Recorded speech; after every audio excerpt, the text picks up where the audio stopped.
Click record. Okay, well, welcome everyone. It's so good to see all of you here today. My name is Yas Hardaway, and I'm the Executive Director of Career Services here at GSEP. And it is my honor to welcome all of you to our final installment of the Fall 2021 JAMI Career Webinar Series, From Classrooms to Careers, Career Transitions for Pepperdine's Military Connected Community. And today's event is a very special event. It's kicking off Pepperdine's Veterans Week, but is also in close partnership between GSEP Career Services, GSEP Alumni Relations, Pepperdine Student Veteran Affairs Department, and the Pep Vet Council. So for those of you who are new to the JAMI Career Webinar Series, JAMI is a Swahili term for community and was inspired by President Gash's call for us to ascend together as a community and support one another. So the JAMI Career Webinar Series is really hoping to provide updated industry insights, these updated career insights in education and psychology for our students, alumni, and friends of Pepperdine, as well as to help our community connect or network with one another. So before we get started with our program, I would like to invite our Director of Pepperdine Student Veteran Affairs Office, Eric Lashinsky, to also give a welcome as well. Eric?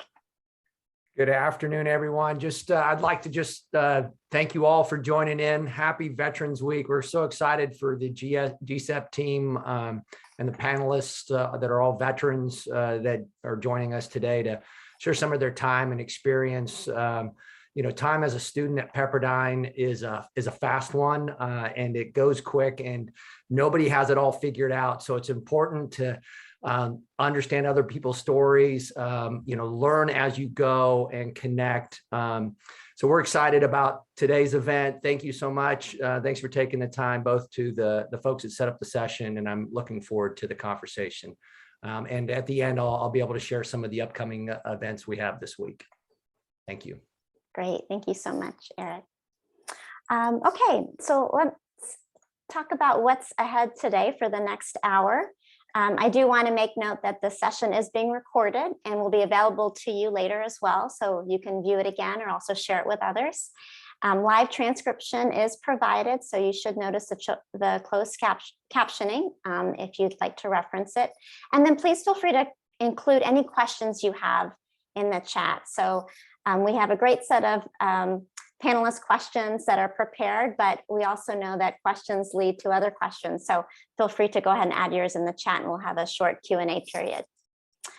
So what are our outcomes today? We hope that you gain firsthand guidance from our GSEP alumni veterans who have successfully transitioned to civilian careers. We hope that you learn what career resources Pepperdine offers to support our military connected community. And we also hope that you learn how you can begin translating your military accomplishments through your self-marketing materials. So without further ado, I'd like to introduce my colleague, Dr. Renee Dorn, who will be leading our panel discussion today and introducing our esteemed alumni panelists. Dr. Dorn? Thank you so much, Yaz, and welcome everyone to today's panel discussion. I am thrilled because this is Veterans Week to introduce to you 4 alums who from GSEP who are very distinguished.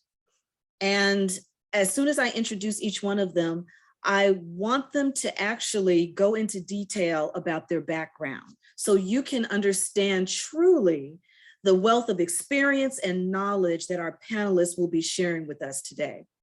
So for the first panelist, we have attorney Rochelle M. Howard. She is currently a GSEP MA in clinical psychology student, but she's also the senior policy advisor to the Medicare Appeals Council at the United States Department of Health and Human Services. Welcome, attorney Howard. Thank you. Our next panelist is Dr. Ray Kimball. He is a GSEP EDD in Learning Technologies alum, and he is also the founder and CEO at 42 Educational Games, Coaching, and Design. Welcome, Dr. Kimball. Thanks very much. Thank you. We also have Laura Vandercreek. She is a GSEP MA in Psychology alum, and she is with Education Services. She's a facilitator at Zeters Enterprises, Inc. So welcome, Laura. Thank you. Thank you. And then last but not least, our fourth panelist is Suji Yamauchi. She is a GSEP MA in Clinical Psychology alum, and she's an associate marriage and family therapist at R.J. Thomas Counseling. Welcome, Suji. Thank you. Thank you so much, all of you, for being here. And all of you, thank you for your service. Thank you so much. As I mentioned earlier, I wanted everyone to get a clear understanding of the wealth of knowledge and experience all of you have. So let me start with Attorney Howard. Could you just give us your background in the military and what you are currently doing today, how it led you to what you're doing today? Sure. Thank you all for having me. It's such a pleasure to be here. This is a great opportunity for me to culminate everything that Dr. Dorn has talked about.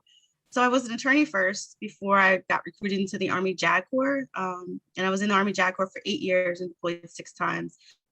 And that was what I was going to do in life. But after 6 deployments, I really wanted more out of my career. And so I got out of the military. I used part of my GI Bill, actually started it in Afghanistan when I knew I was getting out, to get a master's in business administration. And I figured that was a good way to accumulate between my military career and to kind of guide into what my civilian life would look like.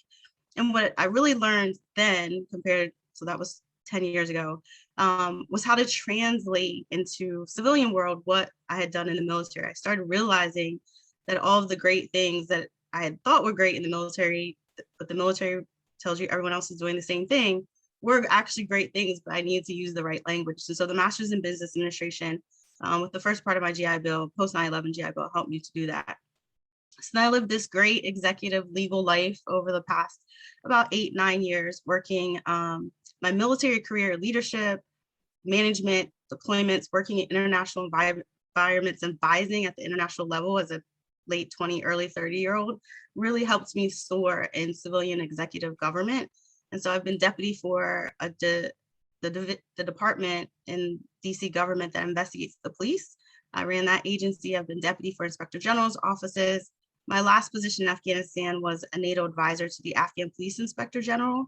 So that international work leadership allowed me to translate it once I learned how to into the civilian world. So I still had some of my GI Bill left that I have to use by 2025. And the executive leadership really started having me wonder about psychology, people and how they get to be, you don't think about that in the military, you just do what you're told. But having been in the civilian world and working with all kinds of different people and all kinds of different life challenges that they bring to you as a supervisor, I really started getting into psychology. When I got out, the VA asked me to speak about what combat veterans look like, because I'm a 6-time combat veteran. And that really kind of thwarted me into wondering about the psychology of it all. So after being an attorney for 18 years, I'm still an attorney. I'm still practicing full-time, working with HHS as a senior policy advisor. The programmatic part of everything that I've done over the years allowed me to get promoted after 3 months to senior policy advisor. You know, just all the different things I've seen and how I am able to translate it. I decided also to use the rest of my GI Bill to get a master's in clinical psychology from Pepperdine, because they have a great veteran community. But to combine the two so I can get the credentialing behind the speaking that I do on emotional intelligence and my journey transforming from military leadership to civilian leadership. And so that's where I'm at today in my second year of over full-time master's in clinical psychology, so I can end it sooner rather than later, but also as a military attorney, combining the two. And I hope, you know, to do some consulting with veterans based on my experience and my credential experience now, and how I've transitioned myself after 6 deployments. So thank you for the opportunity to share. Oh, no, absolutely. Thank you for sharing. That's a lot of experience, a lot of experience. Dr. Kimball, I'm coming to you next. So give us some information about your background and how it got you to where you are today. Sure, absolutely. So I spent 26 years in the Army as an Army officer. I started out as an Army aviator, both flying helicopters as a line pilot and as a maintenance test pilot. Transitioned over into the Army Strategist Corps about midway through my career and served as a strategist for about 8 years. And then was fortunate enough to actually have the Army send me to Pepperdine to get my doctorate, and then became an academy professor after that, which is the career field that manages senior faculty members at the U.S. Military Academy at West Point. And it was really in my Pepperdine doctoral program that I really got fascinated with game-based learning. I had done some game-based learning before in a previous faculty tour, but it was the Pepperdine program that really showed me why game-based learning works and how to make it work more effectively.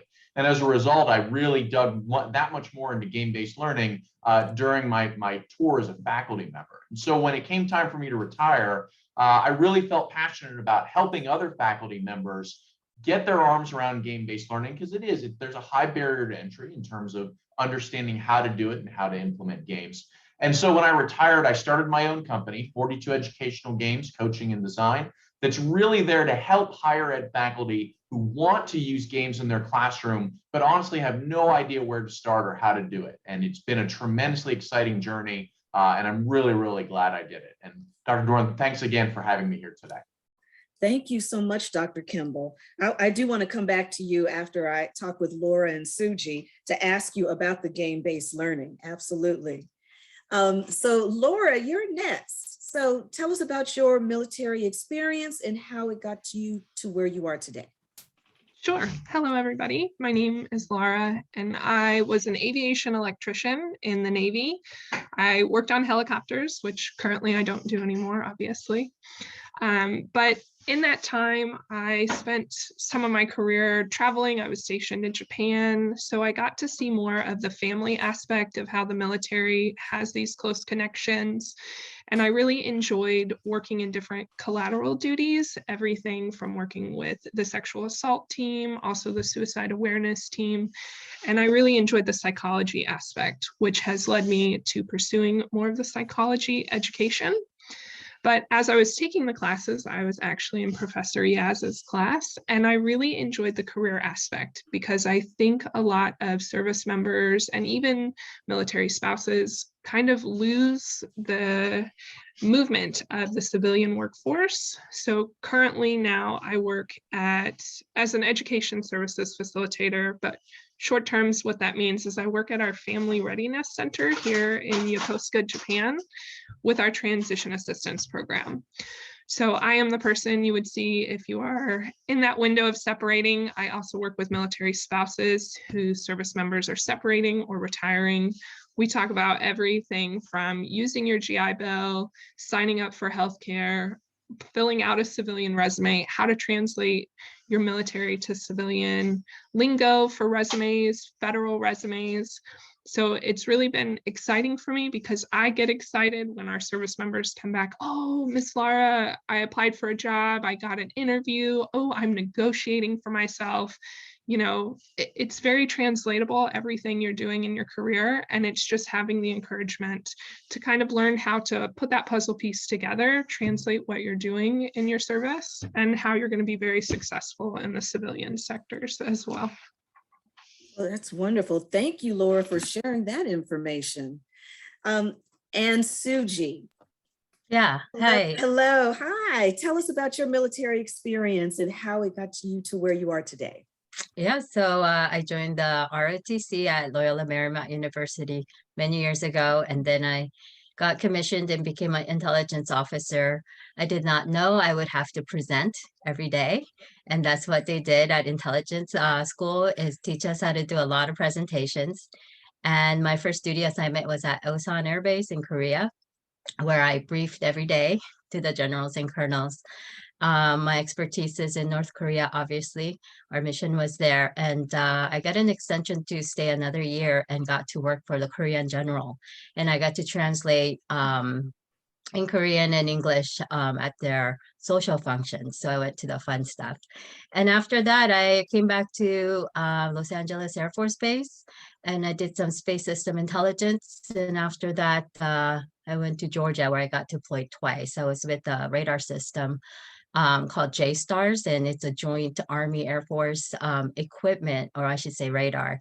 So in that, I got to understand like a bigger picture of the military and what the intelligence needs were, for example. And yeah, everywhere I went, I traveled all over the US and did a lot of presentations based on what my work required. And so 10 years of that, I got out and I started a family with my husband. And after 10 years, I really wanted to use my GI Bill. And I looked at programs, and in 2013, I started the um, online registration for Pepperdine, but I had my child number 3. So I just had to take a break. And then in 2018, I had to decide if I wanted to come into education, be a teacher, or go into psychology.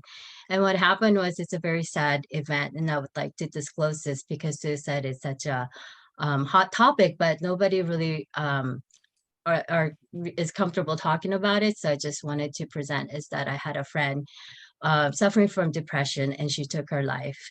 And at that moment, I was trying to be helpful. However, I saw the skills that I didn't have. There's no guarantees to that, but I just was very interested and found my passion, and applied for the psychology program and got in and completed it. Yeah, this summer. And I got a lot of help from Yaz and her team. So, and oh, I did want to mention, I did my practicum.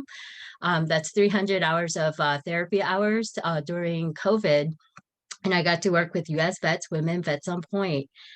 So I got to provide therapy to women veterans. And that was absolutely rewarding, brought a lot of healing and encouragement for me as a professional, but also was so, so glad I got to help other veterans.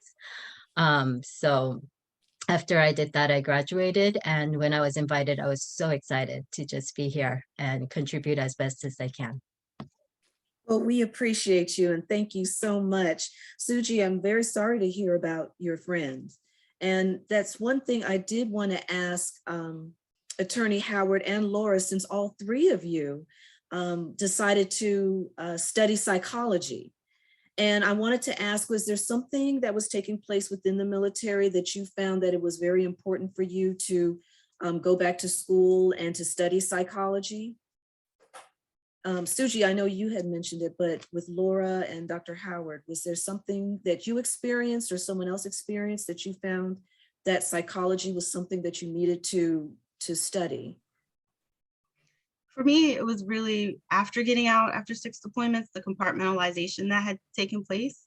I feel like I grew up in a family. I didn't know this at the time. I know it now. I grew up in a family that compartmentalized difficult things, and we kind of just worked through it and did the hard work to grind. And then the military, I think that's what allowed me to succeed in deployments and a whole bunch of different deployments, was being able to compartmentalize potentially the trauma, the difficult days. I mean, we joked about it, and, you know, which is now I know a defense mechanism, but that's how we got through it. And I really cherish those moments. But when you get out and you don't have that camaraderie and you don't have that similar situation that everyone's in with the same values, this transition for me and my emotional intelligence learning that the reason why I can't recreate that in the civilian world is because we're not in the same systems. There's no one in any given day of whatever part, whether it's the DC affairs, legal community meeting I have this afternoon or this, none of us have the same set of values in whatever that current situation is.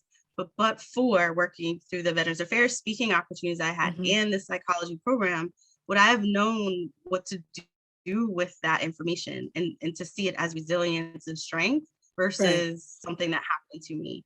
So it was really that initial time getting out, trying to figure out how to be part of the other 99% after 6 deployments. And like, what am I going to do with the rest of my career when no one else, you know, has the same similarities? That's the connection that I found through my psychology learning that helps me assimilate and explain to others more clearly about how it can be a strength and not a weakness. Well, thank you. Thank you for sharing that. Laura, what about you? How did you come to start taking the psychology classes? I actually was using my tuition assistance to finish my degree while I was active duty. And I started taking psychology classes. And at the time, I had just moved overseas. This was my first time really away from family, having to create a new family. And I found so much connection with it and so much need really within my work center. I feel like I became the mom of the group.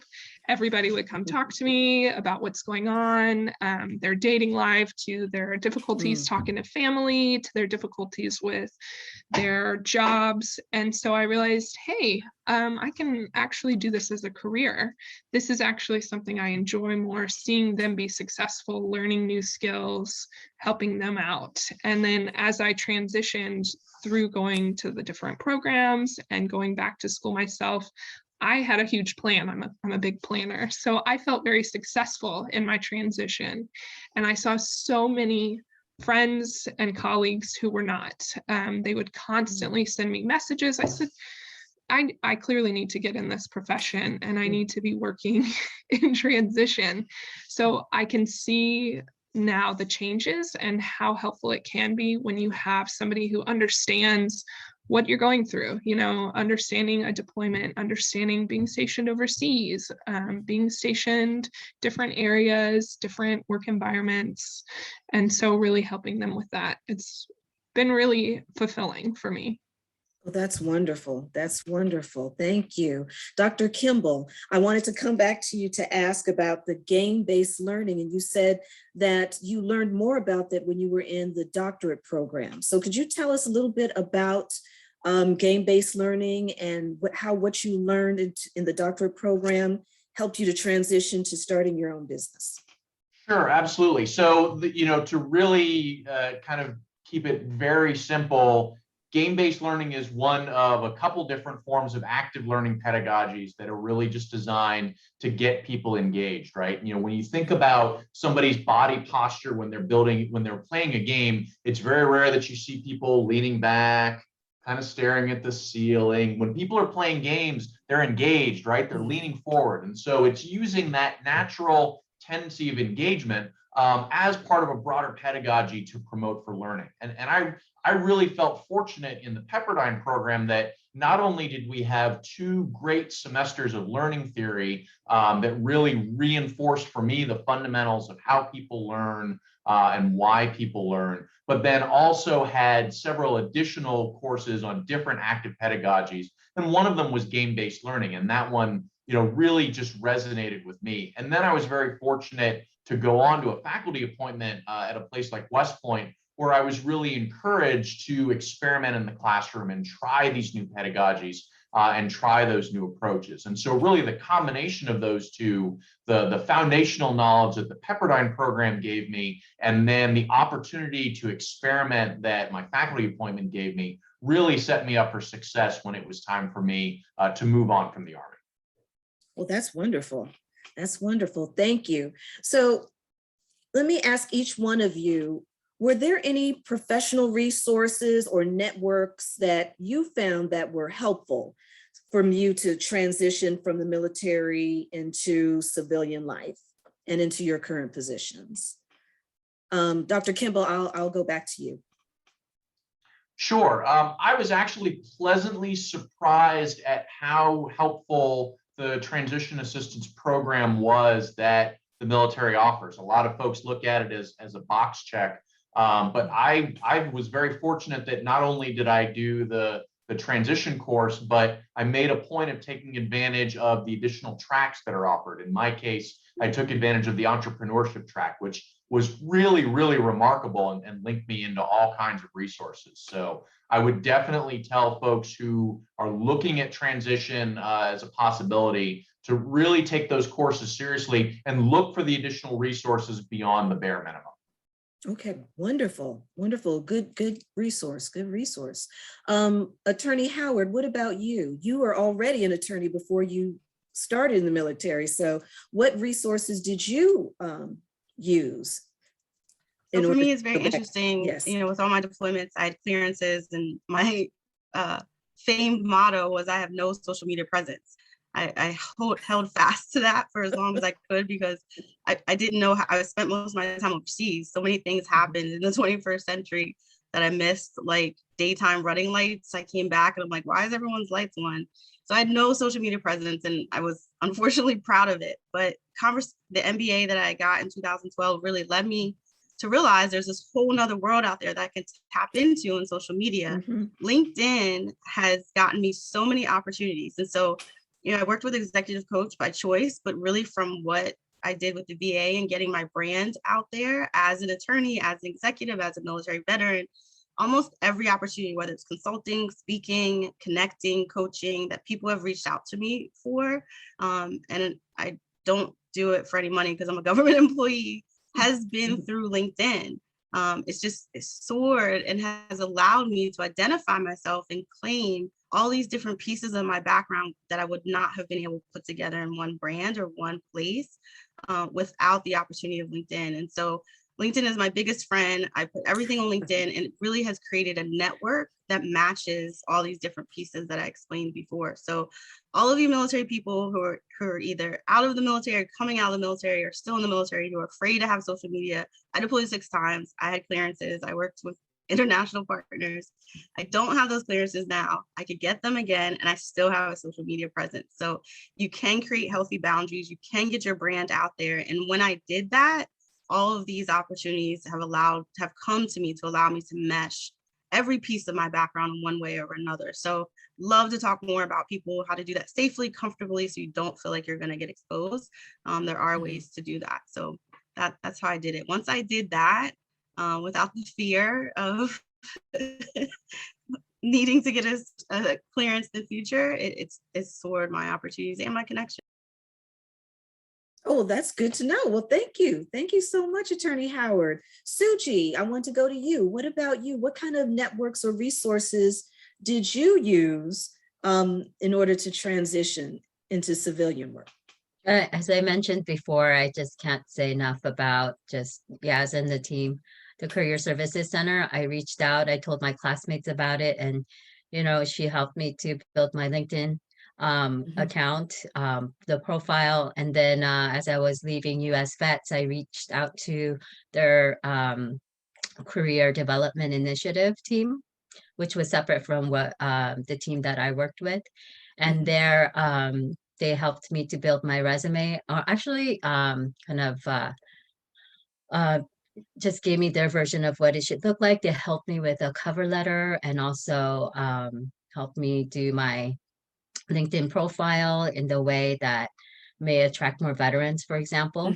And also they helped me to get like a reimbursement. I have to get a live scan for my background check for this career field. So they're paying for that.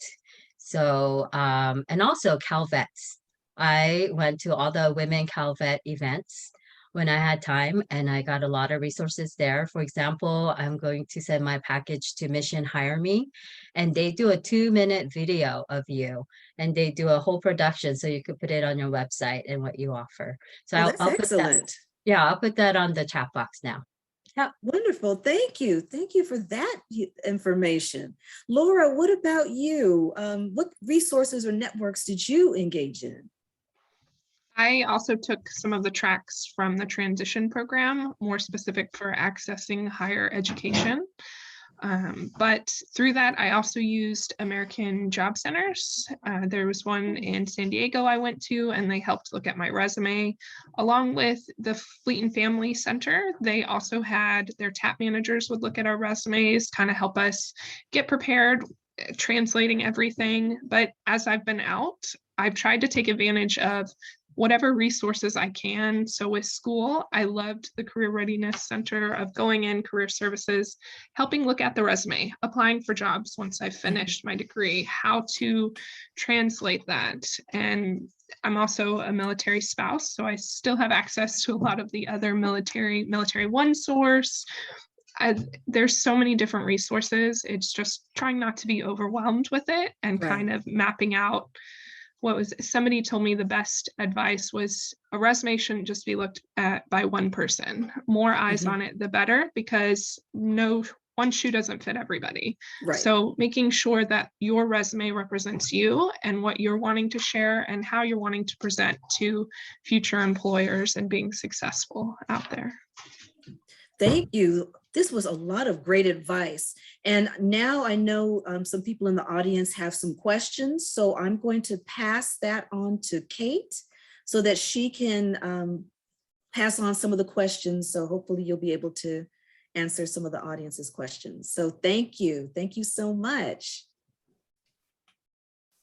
Hi, yes. So please, if you want to unmute or drop your questions in the chat box, we'd love to take some audience questions right now.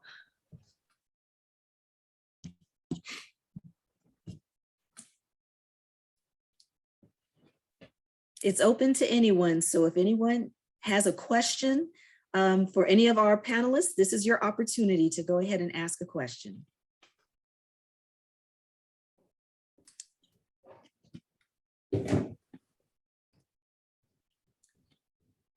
Quiet group today. It is. Well, you know what? I'll go ahead and put in a question. So what kind of career advice would you give another veteran who is recently transitioned from the military and is seeking civilian work? What kind of advice would you give them? Dr. Kimball, I'll start with you. One eye-opening thing for me has been really coming to realize the things that I'm bad at because I've never had to develop those skills over time in the military. One specific one was marketing. I am absolutely terrible at marketing myself. I am absolutely terrible at tooting my own horn and getting folks to look at me. And so you need to think about how you're going to compensate for that, right? Are you going to get an education, more of an education in that area? You're going to build those skills. Do you have a partner that can help you with that? Or are you going to go out and hire for that skill? But having that self-reflection and thinking about where are my shortfalls really makes a difference when you make that transition. That's a good one. That's a good one. Suji or Laura or Attorney Howard, what about some career advice that you could give another veteran? I'll go ahead. I always say network. Just like when you go on a deployment, you're going to know who's making the food, who you can order supplies from. Do that with your civilian life as well. Look at professors, look at people in your class. Everybody is willing to be a professional network for you. And I think I always tell service members, LinkedIn is the best way because you can add anybody on LinkedIn. It's not like you're going to see their dog photos or what they're doing for the weekend. It's really keeping it professional and a good way to stay connected. And that way you can always reach back out to them later down the line and have those professional questions and asking for help or guidance. It seems like LinkedIn is the common thread that I've heard almost everyone say today. So that's wonderful. Let's see, does anyone else have any other questions? Anybody else? If not, I am going to thank the panelists at this point because you have given us so much wonderful information that we can go back to and utilize.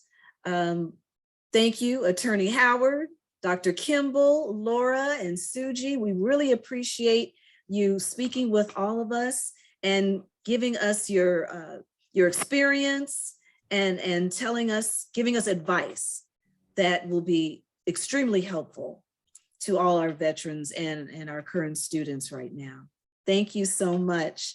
Going back to Kate and to Sophia, so they can talk about GSEP resources that are available.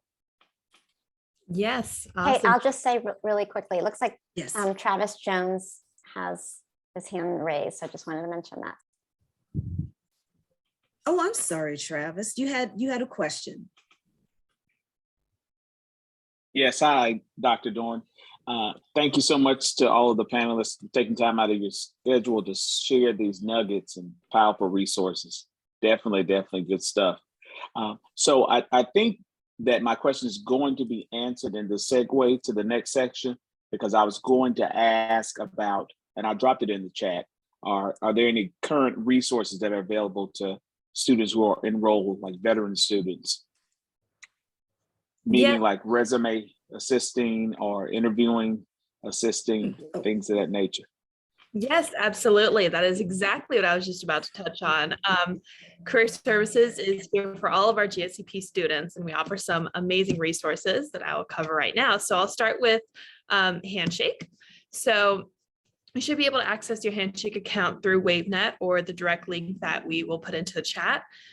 Starting with employment listings, you have access to thousands of curated job postings nationwide.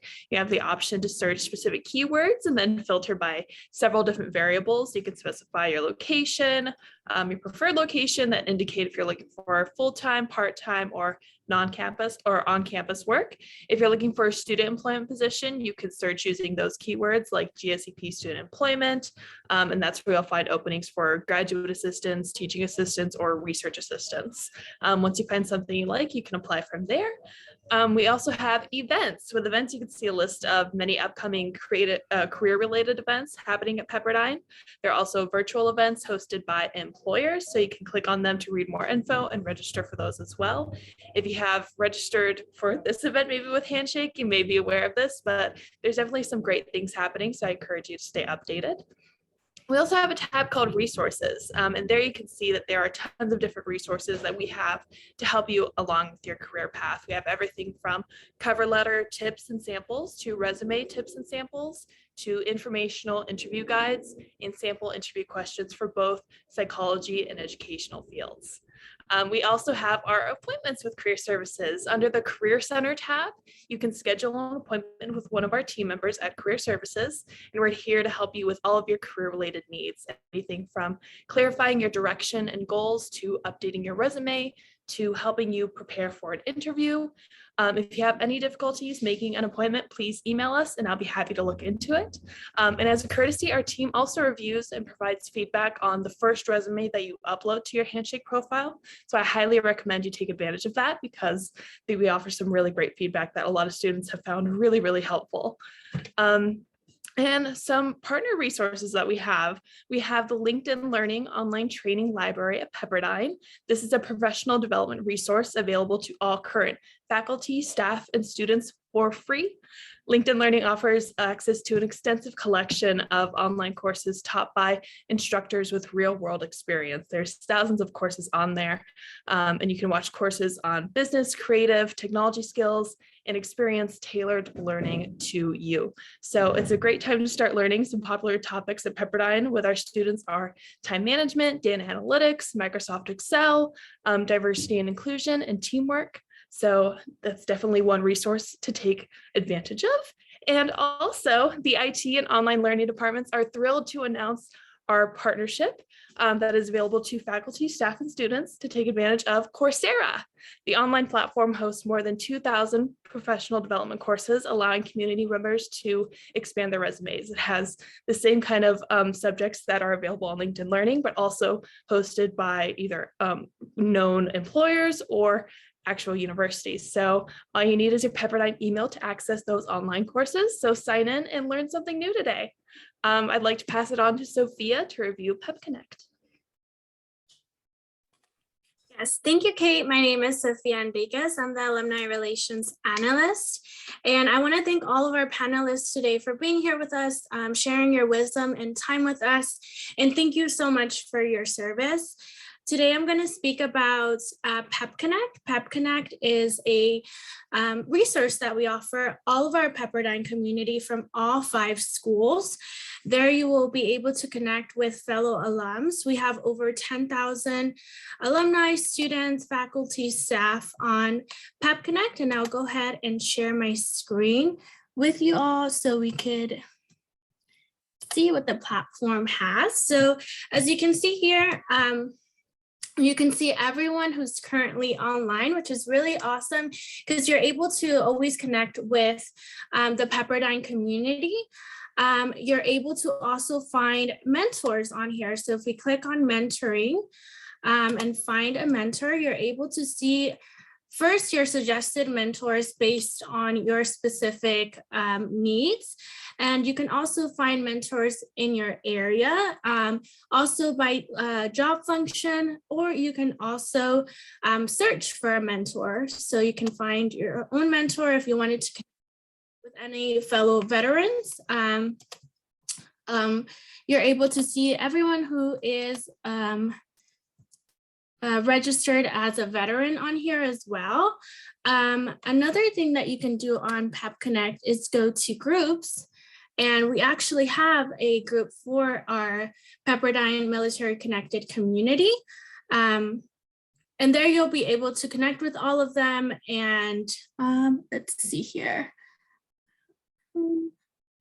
I will also put the group in the chat so you're able to see it, but I really recommend for you to join Pep Connect and find mentors, be a mentor, and be able to connect with all of our 10,000 plus members on there. If you have any questions, feel free to leave it in the chat or connect with us later. But I'm going to pass it over to Jacqueline for the rest of the presentation. Thank you. Thank you so much, Sophia. Yas, can you share yeah, perfect. Wonderful. Okay, so thank you to all the panelists for all your contributions. I know that it's so valuable to have those little nuggets of knowledge. And thank you for your service again. I'm going to be talking about the self-marketing and how you translate your military accomplishments into the field that you're interested in going to. So one of the major highlights that you want to make sure you're paying attention to is your transferable skills. And so right here, I've listed the top 10 transferable skills that come from a military background. And you just really want to think of your military background as just this incredible strength that you have, because it really has built your skill set in very valuable ways. So whenever you're thinking about your resume or your cover letter, you want to think about pulling out these transferable skills. So I have a couple of examples here that could be bullet points on a resume. The first one says, led and mentored a diverse group of 25 people, attaining a 5% increase in promotions and 20% decrease in turnovers. I want to point out, if you look up what was the transferable skills there, the leadership was mentioned, the mentoring, teamwork, working with a diverse group of people, all very important things, especially in the field of education and psychology. The second one, developed classroom and hands-on training skills after being selected to guide new aviators in using weapon systems and navigation instruments for different aircraft. Again, really concentrating, this would be a really good one for, the education field, developed your classroom and hands-on training skills. So you just want to look at it through that lens when you're thinking about how you want to talk about these skills on your resume. Some tips for your resume and cover letter: you want to avoid acronyms and write everything out so it's obvious to anyone who's reading it. So for example, write BASE instead of AFB. You want to avoid using technical jargon in your job titles and skill description. So instead of saying non-commissioned officer, you'd want to write supervisor. And then lastly, not to use military code or include base or ship codes on your resume and cover letter. We can go to the next slide. So there's a couple of resources here. I know LinkedIn was mentioned a lot by the panelists, so that's wonderful. I am going to share my screen actually quickly.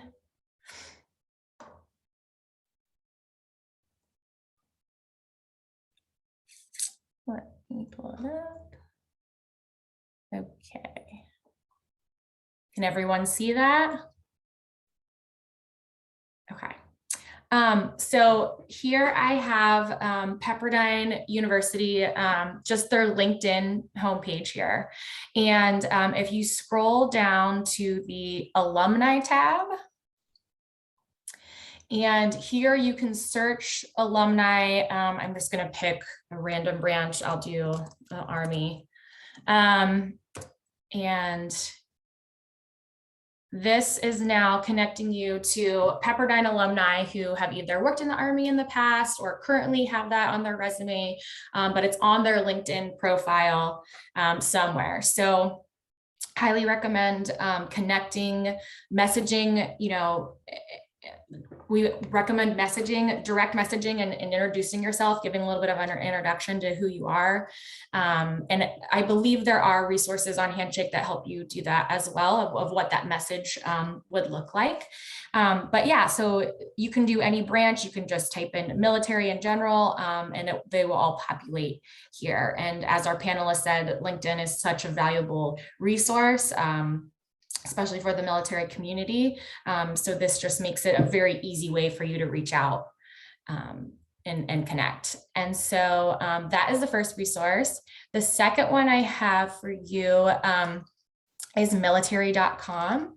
And right here, if you click on veteran jobs, there's a military skills translator, which if you put in the position that you held within the military, it will tell you how your skills translate into the outside or civilian jobs. You can upload your resume.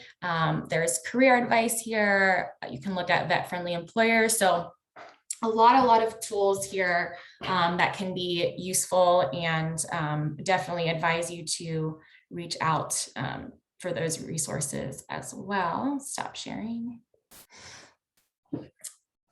And then the last resource I had listed on the slide was just us, Career Services. I think it was Suji who mentioned that, we're here to help, resume, cover letter. If you need help with creating a path and a strategic plan for your career, we do that as well. We're not experts by any means in your military background, but we know the right questions to ask to kind of get the gears turning and the wheel spinning on how to tailor your resume and get those transferable skills communicated across. So that's all I have for now. I'm turning over to Eric for the rest of the presentation.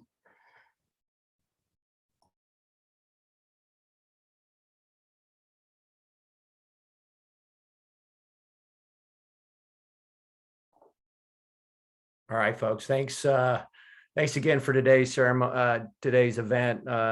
Lots of information. You heard the panelists mention some of the ones that you've seen in our monthly newsletters, and are also out there on our Veterans at Pepperdine website.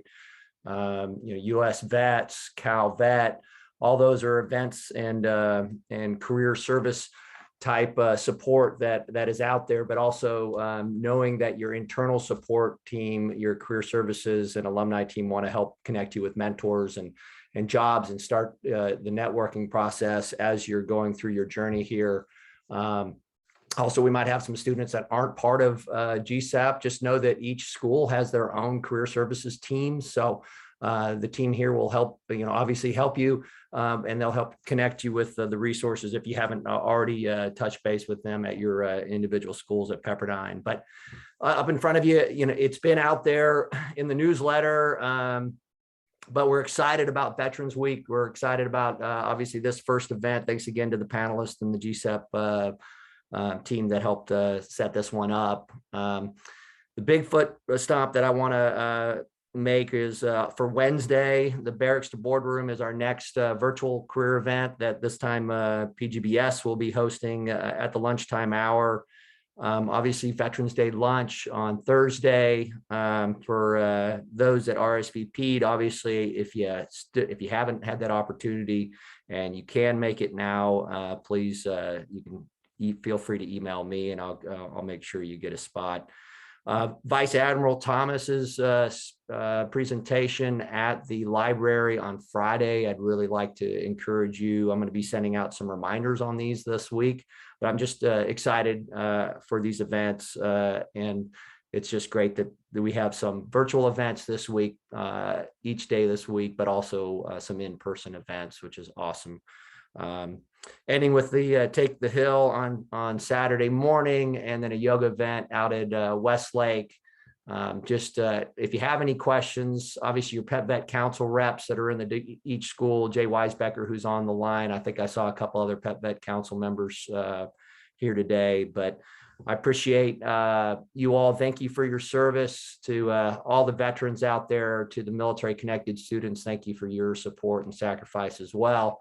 And I hope you got some good nuggets out of there, took some names down, understand your resources a little bit more, become familiar with that Veterans at Pepperdine website and our newsletter. But that website, if you go to resources, it has a lot of these, like I said, there's a plethora of different resources that are available for you, internal to Pepperdine and also external, that want to make sure you are supported throughout your journey and into professional life. So that's all I have today on my side. Thank you. I'll turn it over to the team to wrap it up.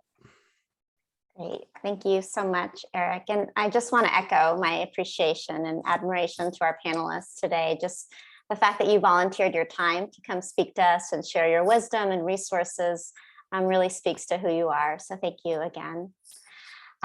So in closing, I just wanted to remind you that you do have access to this recording as well as our previous GME career program. So I'll go ahead and put the link in the chat so that you can access this recording as well as others again in the future.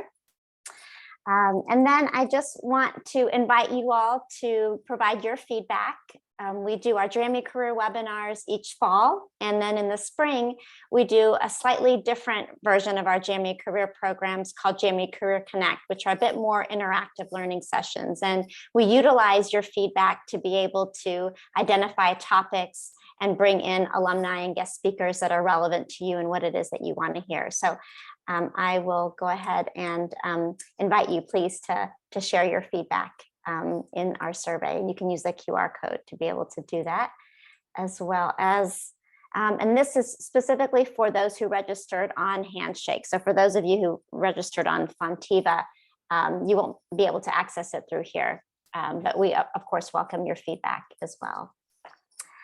And then I think Sophia had mentioned earlier that you can follow us on social media. And again, I want to put these channels here in the chat just so that you can have immediate access to those. And the reason why I think this is particularly helpful is it gives you a sense of what's happening at GSEP and allows you to interact with your colleagues, with alumni, with faculty, with staff. And so it's just a good way for you to be able to stay connected. Even if it's more passively connected, it gives you an opportunity to be able to just utilize the resources and support within the community. So thank you all again for taking the time to be here today, and just I thank our partners today from Student Veteran Affairs, Pep Vet Council, and of course our GSEP Career Services Partners, Alumni Relations, for being here again today. And then our panelists, if you are open to leaving your contact information, please feel free to do so in the chat for those that would like to follow up with you afterwards. But I'll give you a moment to do those and then wrap up our session today. All right, so we had them all there again.